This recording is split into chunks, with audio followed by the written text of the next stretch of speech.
그리고 평택을도 가봐야 되는데요. 평택을은 이제 여론조사 결과 이것도 이제 조선일보 매트릭스 조사인데 평택을은 김용남 민주당 후보가 25%, 유이동 국민의힘 후보가 20%, 조국 혁신당 후보가 26%. 이 정도면 3강구도 아닌가요? 이게 여론조사마다 조금씩 3파죠? 달라요. 예. 어떤 거는 또 김용남 후보가 앞서는 것도 있고, 네. 유이동 후보가 많이 처지는 것도 있고. 네, 그렇죠. 지금 여론조사가 거의 지금 쏟아지고 있답니다. 네. 그래서 평택 시민들이 요즘에 그냥 여론조사 전화면 끊어버린대요. 하도 와가지고. 지겨워서. 그래서 그 조사마다 의미 부여하기는 어렵고 네. 추이를 보는 게 굉장히 중요한데 오차범위의 혼전이라고 봐야 되겠죠. 그러니까 김용남, 조국 후보 간에. 네. 그리고 유이동 후보는 좀 처져 있고 네. 올라오지 못하고 있는데 황교안 후보가 여전히 한 7, 8% 정도를 잡고 있어요. 그러니까요. 저는 그것도 되게 특이한데 네. 김재현 후보는 지금 빠지거든요. 확실히. 근데 이제 황교안 후보는 여전히 그 이유가 국민의힘 대표를 지냈기 때문에 국민의힘 후보라고 생각하는 경향이 있는 것 같아요. 노년층에.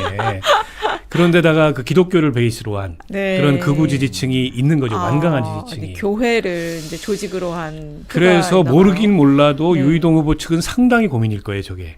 근데 내놓고 단일화 얘기를 못 해요. 아니 부정선거 주장하는 사람하고 어떻게 단일화 얘기를 합니까?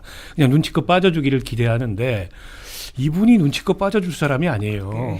빠지더라도 부정선거에 대해서 답을 해라. 어쩔 네. 건지 이걸 요구하잖아요. 부정선거면 또 선거를 나설 이유도 없는 네, 거고. 근데 또 선거에 근데 모순된 출마하셨어요. 얘기인데 그래서 저게 잘 안 될 거예요. 그래서 이제 유이동 후보는 추격 그 모멘텀을 만들기가 쉽지 않고 결국 이제 김용남 조국 싸움인데 이제 이게 어떻게 될지. 근데 최근에 김용남 후보가 조금 악재들이 부각이 되고 있어요. 그 보좌진 뭐 폭행 네. 이것도 예전에 알려졌던 이슈인데 네. 당사자가 인터뷰를 하면서 다시 환기가 되고 있고 오늘 뭐 사과는 했더라고요. 그래서 지금 저는 그 김용남 조국 경쟁에 있어 최대의 변수는 결국에 김재현 후보하고의 단일화를 누가 성사시키느냐 공학적으로 보면 네. 이 문제인 것 같아요. 근데 김재현 후보가 한 당의 대표여서 선거판에서 빠지기 쉽지 않은데 네. 유의미한 지지율이 나오면 안 빠질 거예요. 근데 지금 최근에는 한 3%까지 주저앉았더라고. 그러면 이제 김재현 후보가 빠질 수도 있거든요. 근데 그 단일화를 누가 성사시키느냐가 관건일 것 같은데 아무래도 가능성은 민주당 쪽 성사 가능성이 높다고 봐야 되겠죠. 네. 근데 이제 또 민주당 지지층에서는 이 평택을 싸움을 민주당 대 문주당의 싸움이다. 이런 표현도 나오더라고요. 근데 저는 이게 단일화 얘기가 이제 저는 이제 더 들어간다고 보는 이유가 네.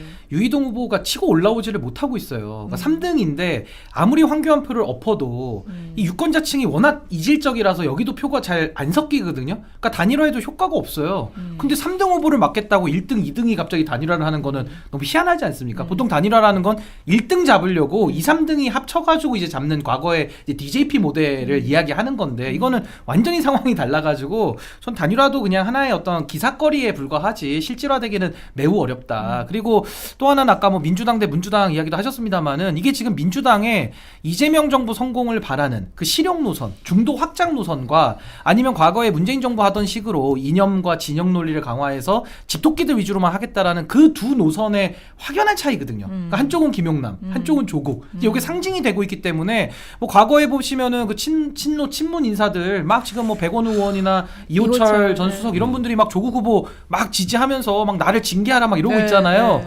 이런 상황에서 어떻게 또 단일화를 하겠습니까? 노선의 갈등이니까 이건 더더욱 단일화를 할 수도 없고 해서도 안 된다라는 생각이 드는 거고 전 이거 가면요. 전 민주당 김용남 후보가 전 이긴다고 봐요. 왜 이기냐? 네. 조국 후보는 지금 한 달 동안 캠페인한 거 보니까 끝없는 네거티브. 지독한 네거티브, 한 우물만 판다. 이거밖에 없는 거예요. 그럼 저는 어떤 생각도 드냐면 그 성비위 사건 있었잖아요.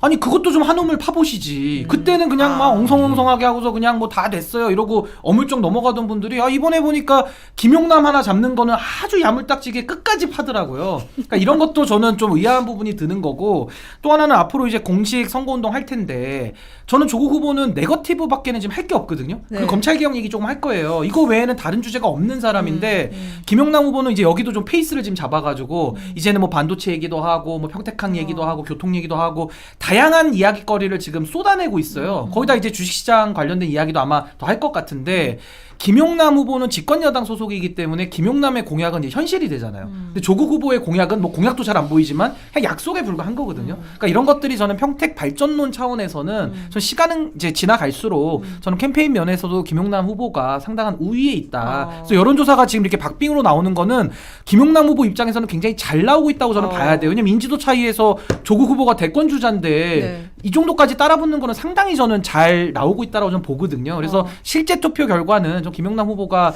굉장히 우세하게 나올 것이다. 좀 그렇게 봅니다. 근데 조국 후보가 인터뷰에서 이제 당선되면 당선 뒤에 다시 이제 민주당하고 합당 추진을 하겠다는 걸 좀 시사하는 듯한 말을 했단 말이에요.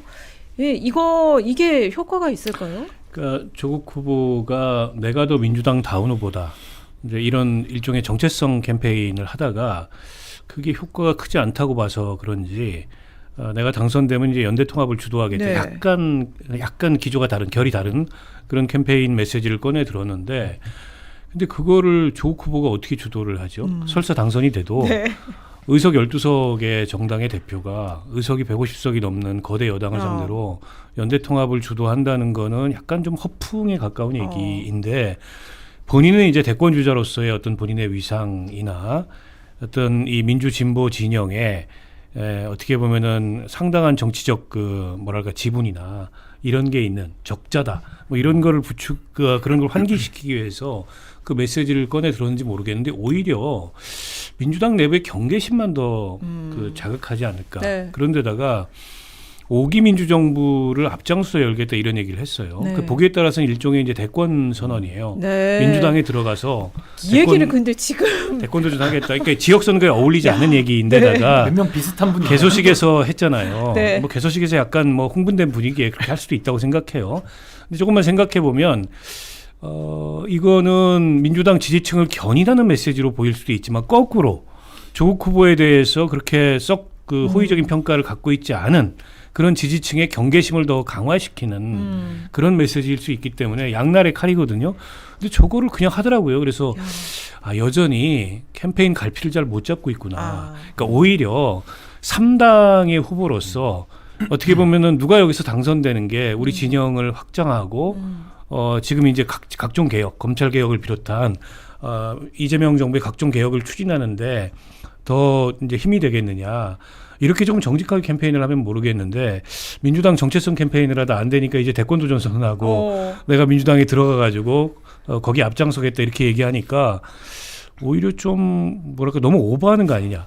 이렇게 비춰져요. 네, 좀 의아해요. 아직 이거 지금 선거 다 끝난 것도 아니고 당선 무슨 소감 인사 밝히는 자리도 아닌데 갑자기 자기의 대선 얘기를 하고 약간 너무 끌어오르는 거 아닌가. 뭐에 이렇게 벅차오르는지 모르겠는데 약간 흥분돼 있는 듯한 느낌을 받는데 그 5.18 기념식에서도 이제 임을 위한 행진곡 나올 때 그 팔뚝질이라고 하잖아요.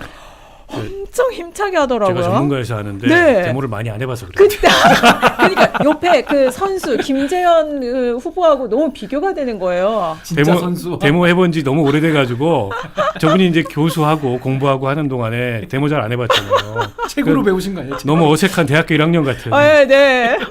그때 그 옆에 또 옆에 김재현 후보가 그 정석이에요. 그렇죠. 훈련이 인증입니다. 인증. 이거 박원석 의원님이 말하고 그 인증인 거예요. 아니 근데 저는 합당은 이게 우리가 다 기억이 살아 있잖아요. 불과 올해 초에 정청래 대표가 전격 합당을 던졌을 때 그 난리를 치고 3주 만에 좌절이 됐거든요. 그래서 결국에는 합당에 대해서는 많은 분들이 반감을 가지고 있는 거는 현실이에요. 네. 근데 그거를 아는지 모르는지 본인의 말을 바꿔가면서까지 합당 얘기를 스스로 꺼내는 게 과연 이게 좋냐. 왜냐하면 조국 후보는 그때 그 합당 논란 있을 때도 마치 정청래 대표가 사고를 쳤고 자기는 합당에 일도 생각이 없는데 자꾸 하자고 우리를 찔러대니까 마치 피해를 봤다 이렇게 얘기를 했어요. 마지못해 우리 논의해보겠다 이런 피해자라는 얘기를 했거든요. 근데 인제 와가지고는 3달 만에 말 바꿔가지고 우리가 이제 합당을 제가 가서 한번 주도해보겠다 이런 얘기를 하니까 도대체 조국의 정치는 기준이 없다. 꼴대가 늘 움직인다. 어디 놀이공원 가면은 농구 꼴대가 이렇게 움직이는 데 있어요. 그 라운드 2 올라가면은 막 골대가 움직인단 말이에요. 그러니까 굉장히 이거는 좀 본인의 신뢰 자산이 깎이는 거고 저는 그래서 왜 김용남 후보가 아까 제가 유리할 거다라는 이야기 하는 이유가 캠페인도 할 게 없으니까 이제 합당까지 끌고 나오는 거예요. 결국 조국 후보는 김용남 때리기 그리고 김용남 후보에 대해서 내가 더 민주당스럽다 이것도 네. 안 되니까 야 그럼 우리 합치자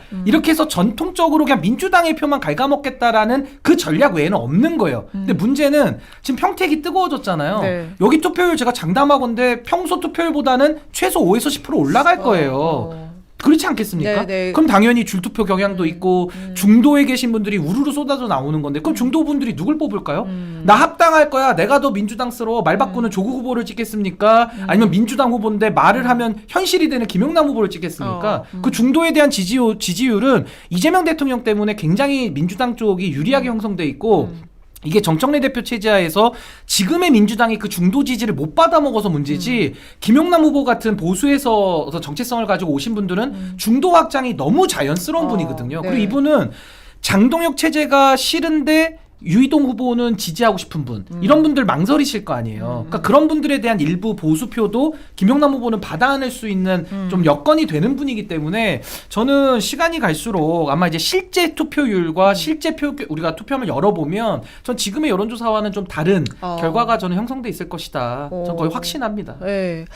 아니 제가 이제 그 지방선거 재보선 특히 재보선이 이렇게 좀 그 후보들은 정말 힘들겠지만 격전지가 많으니까 힘들겠지만 야 이렇게 흥미롭게 흘러가는 때가 있었나 싶거든요. 그러니까 말씀하신 대로 재보선이 좀 투표율이 낮잖아요. 근데 이번에는 진짜 뭐 부산 북갑, 평택, 을 이런 곳들은 투표율도 높지 않을까 싶은데 또 지방선거하고 동시선거로 치러지는 재보궐선거는 투표율이 꽤 나오죠. 근데 이제 문제는 네. 다른 데는 재보궐선거를 하는지 안 하는지 뭐 알지도 못해요. 이를테면 아산에도 지금 대통령실 대변인이었던 사람이 출마했는데 선거를 하고 있는 건지 심지어 계양 대통령 지역구였는데 김남준 비서관이 출마했는데 거기도 선거를 하는지 어쩌는지 안산도 잘 몰라요. 송영길 후보는 오히려 다른 데 선거 지원을 더 많이 다니고 김남국은 일부러 조용히 선거를 치르는 것 같아요. 논란이 될까 봐. 그래서 약간 이게 부작용이기도 해요. 그러니까 특정 지역 재보궐선거에 관심이 너무 집중되면서 해당 지역의 광역단체장 선거까지 좀 가려버리는 효과가 없지 않아 있어요. 경기도지사 후보들 선거운동 합니까 지금? 제가 거기 선거운동 거의 안 하는 것 같은데. 그래서 이제 선거 결과가 어떻게 나올지 저는 흥미롭기도 한데 지금부터는 중요한 게 실수가 있으면 안 됩니다. 말 조심해야 되고 특히 이제 그 악재들. 돌발 악재들. 과거의 일이 막 요즘 이번 선거의 특징이 파묘잖아요. 서로 그냥 과거 캐내느라고 지금 정신이 없어. 근데 거기에 어떻게 대처할 거냐 이런 게 되게 중요합니다. 과거에도 이제 말 한마디로 선거가 확 바뀌었던 상황이 있거든요. 그런 거 굉장히 조심해야 되고 송원석이 광주 더러워서 안 간다. 저런 거는 어마어마한 악재예요. 국민의힘 입장에서는 뭐 아니어도 죽을 맛인데 저게 저 스타벅스 그 5.18 뭐 탱크데이 뭐가 다릅니까 그거하고. 근데 저 당은 약간 이런 거에 대해서 정서적으로 불감증인 것 같아요. 별거 아닌 문제 비슷하게 그냥 변명하고 넘어가려고 그러더라고요. 근데 그런 별거 아닌 문제가 절대로 아니죠. 네, 그렇죠.